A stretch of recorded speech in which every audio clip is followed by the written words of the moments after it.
Kali ini saya akan menjelaskan tentang informasi sebagai makna data dan informasi sebagai sesuatu yang mengurangi ketidakpastian.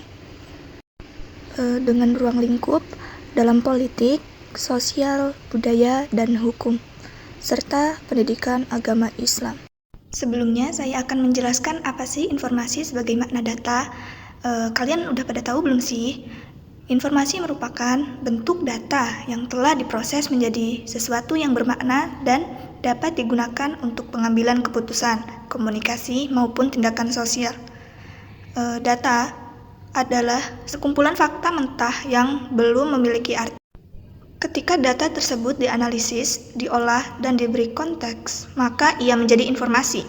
Maka informasi adalah data yang telah diberi makna dan oleh karenanya memiliki nilai dalam memandu tindakan manusia. Nah, dari penjelasan di atas, kalian sudah tahu kan apa sih itu informasi, data, dan data yang telah diolah. Nah, sekarang ada beberapa ragam dari mulai politik, sosial, budaya, hukum, dan pendidikan agama Islam itu yang dianggap sebagai makna data dalam informasi. Nah, yang pertama ada informasi sebagai makna data dalam ranah politik. Dalam dunia politik, data berlimpah, yaitu dari statistik pemilu, hasil survei, pidato politisi, dokumen kebijakan, hingga undang-undang.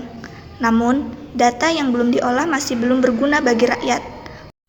Proses transformasi data menjadi informasi membuat data menjadi berguna dalam membentuk opini publik, mengarahkan pilihan politik, serta mendorong transparansi dan akuntabilitas. Dalam konteks tata kepala pemerintahan, informasi memungkinkan rakyat memahami kebijakan publik. Dokumen APBN misalnya hanya sekumpulan data keuangan yang rumit jika tidak diterjemahkan menjadi informasi yang membumi. Alokasi dana pendidikan, kesehatan, dan pembangunan. Jika pemerintah gagal menyampaikan informasi ini dengan baik, maka rakyat akan merasa jauh dan tak terlibat dalam proses politik. Dalam kehidupan sosial, data bisa berupa statistik kependudukan, tingkat pengangguran, dan data kemiskinan atau hasil survei tentang kesejahteraan masyarakat. Data-data ini belum memberikan makna apapun sebelum diolah menjadi informasi. Ketika data ini disusun, dianalisis, dan dikaitkan dengan kondisi nyata, baru ia akan membentuk narasi sosial yang kuat. Bagi masyarakat, informasi ini juga dapat menjadi tolak ukur dalam merancang masa depan, seperti apakah perlu migrasi, berwirausaha, atau melanjutkan pendidikan. Maka, informasi menjadi jembatan antara data dan kebijakan sosial yang nyata. Dalam konteks budaya, banyak dari unsur budaya ini terdokumentasikan dalam bentuk data. Contohnya seperti catatan sejarah, manuskrip, artefak, atau rekaman lisan. Namun, data budaya itu bisa kehilangan makna jika tidak diinterpretasikan dalam konteks yang tepat. Sebagai contoh, naskah kuno berbahasa Arab dan Melayu dari abad ke-18 adalah data. Namun ketika diterjemahkan, ditafsirkan dan dikaitkan dengan kondisi masyarakat, sekarang ia menjadi informasi budaya yang memperkaya identitas bangsa. Maka, pelestarian budaya bukan hanya soal menyimpang data, tapi menghidupkan maknanya melalui informasi yang mudah dipahami oleh generasi muda. Selanjutnya, dalam sistem hukum, data hukum bisa berupa pasal-pasal perundang-undangan, keputusan pengadilan, atau statistik kriminalitas. Namun, data hukum yang tidak terproses hanya menjadi teks mati. Ia baru menjadi informasi hukum yang berguna jika dipahami dan dikontekstualisasikan untuk masyarakat umum.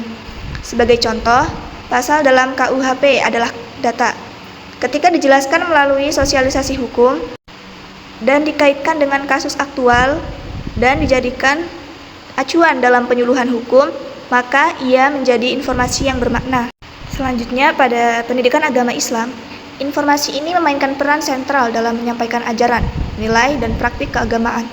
Sumber ajaran Islam, yaitu Al-Quran dan Hadis, adalah data utama yang mengandung petunjuk hidup. Namun, data ini tidak otomatis menjadi panduan jika tidak ditafsirkan dan diajarkan secara benar. Misalnya, ayat Al-Quran tentang zakat adalah data teks. Ketika ulama menafsirkan ayat itu, menghubungkannya dengan kondisi sosial, dan menyusun buku atau ceramah tentang zakat dalam kehidupan modern, maka terbentuklah informasi keagamaan yang dapat diamalkan oleh umat. Nah, yang kedua ada informasi sebagai sesuatu yang mengurangi ketidakpastian. Sebelumnya itu kan menjelaskan tentang informasi sebagai makna dan data. Di sini ada beberapa ruang lingkup, diantaranya Ruang lingkup politik, sosial, budaya, hukum, dan pendidikan agama Islam.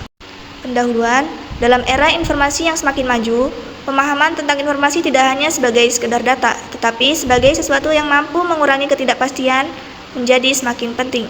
Informasi memiliki peran strategis dalam berbagai aspek kehidupan manusia, terutama dalam bidang politik, sosial, budaya, hukum, dan pendidikan agama Islam. Nah, yang pertama ada pada bidang politik. Informasi menjadi alat utama dalam menciptakan transparansi dan akuntabilitas. Warga negara yang memiliki akses terhadap informasi politik yang jujur dan jelas akan lebih mampu membuat keputusan yang rasional dalam memilih pemimpin dan menyikapi kebijakan.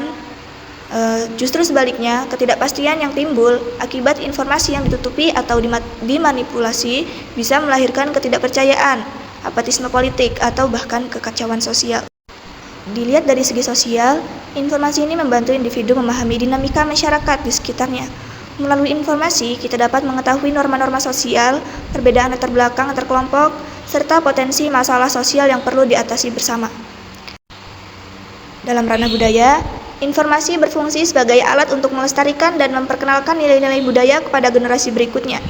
Di tengah arus globalisasi yang membawa berbagai pengaruh luar, masyarakat memerlukan informasi budaya yang kuat agar tidak kehilangan identitas. Pada bidang hukum, informasi mengurangi ketidakpastian tentang hak dan wajib individu dalam masyarakat. Ketidaktahuan hukum seringkali menjadi penyebab pelanggaran, baik disengaja maupun tidak.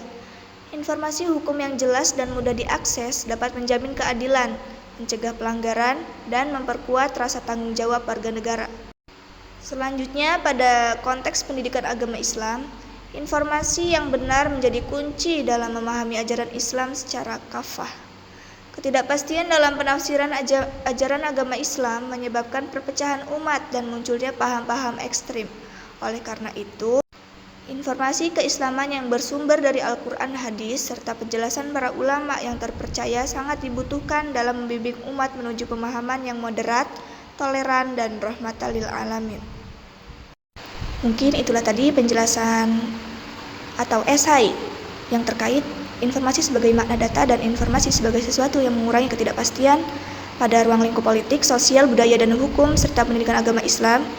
Jika ada kurang dan kesalahan saya mohon maaf, pada Allah saya mohon ampun. Saya akhiri, wassalamualaikum warahmatullahi wabarakatuh.